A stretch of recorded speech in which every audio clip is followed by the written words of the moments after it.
दोस्तों ऐसा क्यों होता है कि बोलने से पहले दिल धड़कने लगता है और ये दिमाग बोलने लगता है मत बोल, बेइज्जती हो जाएगी, पोल पुट्टी खुल जाएगी, तू ऐसा बोलता है, लोग जज करेंगे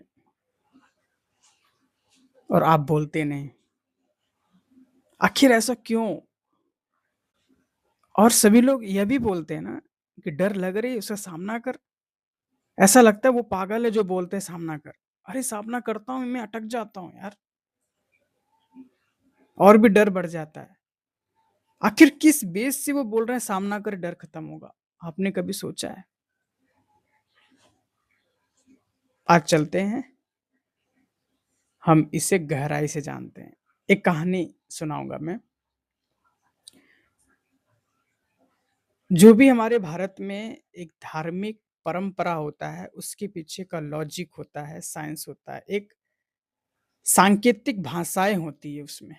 जो समझ जाए तो ठीक है, लेकिन आज के समय में लोग बिल्कुल नहीं समझ रहे हैं, अंधभक्त हो गए हैं। उसके पीछे का कुछ नहीं जानेंगे, उन्हें शॉर्टकट चाहिए।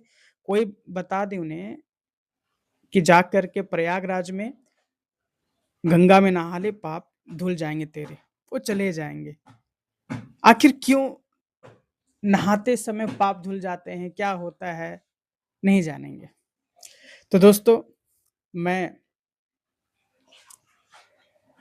बहुत साल पहले जब मैं क्लास 8 और 9th में पढ़ रहा था, तो मेरे दादा दादी प्रयागराज में जाते थे हर साल। वहाँ गंगा नदी के किनारे वो टेंट बना करके 1 महीना कल्पवास किया करते थे और मैं भी 1 महीने के लिए जाया करता था। तो वहाँ पर 4 बजे उठ करके मेरे दादा-दादी गंगा नदी में स्नान किया करते थे और मुझे भी लेके जाया करते थे और मैं सबसे पीछे नहाता। मेरे दादाजी जा करके तेल लगा करके नहाते फिर आते और मुझे खूब डाँटते। बोलते, "अरे यार, मैं बुड्ढा होकर के नहा नहा रहा हूँ, तू क्यों नहीं नहा रहा है?" और मैं बिल्कुल काँपता-काँपता जाता। मेरे दादा बोलते, "तू नहा लेगा ना, ठंडी नहीं लगेगी।" मुझे लगता है ये क्या जाने, नहाने में तो ठंड लगता है, ये ठंडी क्यों नहीं लगेगी? बहुत डर लगता। पानी ऐसा था, हाथ बिल्कुल सुन्न हो जाया करते हैं, बर्फ-बर्फ जैसा पानी, बाप रे बाप! सुबह-सुबह। तो मैं गया उनकी बातें सुन कर के। अब जैसे ही मैं हिम्मत करके एक डुबकी मारा, निकला, फिर मुझे लगा कि हाँ, थोड़ी राहत है, 2-3 डुबकियाँ और मार ली और फिर मैं गंगा नदी में स्विमिंग करने लगा, थोड़ा-सा छप-छप जैसे खेलते हैं ना, ऐसा खेलने लगा। मैं सोचा दादाजी सही कहते हैं, शुरू में डर लगता है, फिर उसके बाद नहीं लगता, क्योंकि पानी में हमारा शरीर एडॉप्ट हो जाता है। हुँ, तो ये ठंडी नहीं लगती। इसी तरह हमारा बोलने का डर भी है।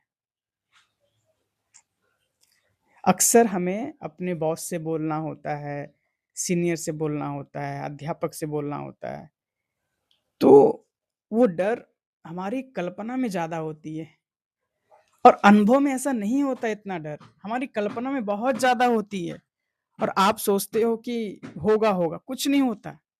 अगर मान लो होगा भी तो थोड़ा-सा होगा, उसका बार-बार उस सिचुएशन का फेस करोगे ना, वो डर धीरे-धीरे कमज़ोर होता जाएगा। जैसा मैं एक डुबकी मारा, ठंडी लग रही थी, 2-3 डुबकी मारा, उसके बाद मैं पौड़ने लगा। इसी तरह 2-3 बार सिचुएशन को फेस करो थोड़ा, ये आपका वो डर बिल्कुल एडॉप्ट हो जाएगा, माहौल में पिघल जाएगा, साहस में बदल जाता है। उसको लगता है कुछ नहीं होता यार, ऐसा फ़ील होता है और ये काम करता है। नहीं विश्वास है ना? करके देखो। मुझे भी अपने दादा के ऊपर विश्वास नहीं था। मैं बोलता दादा का शरीर थोड़ा ठोस हो गया नहाते-नहाते और मैं अभी बच्चा हूँ, कुछ नहीं होता। आप भी कर सकते हो और आप भी लोगों को मोटिवेट कर सकते हो। मेरे दादाजी ने मुझे मोटिवेट किया, एक बार नहाएगा ना, तेरी ठंड गायब हो गई।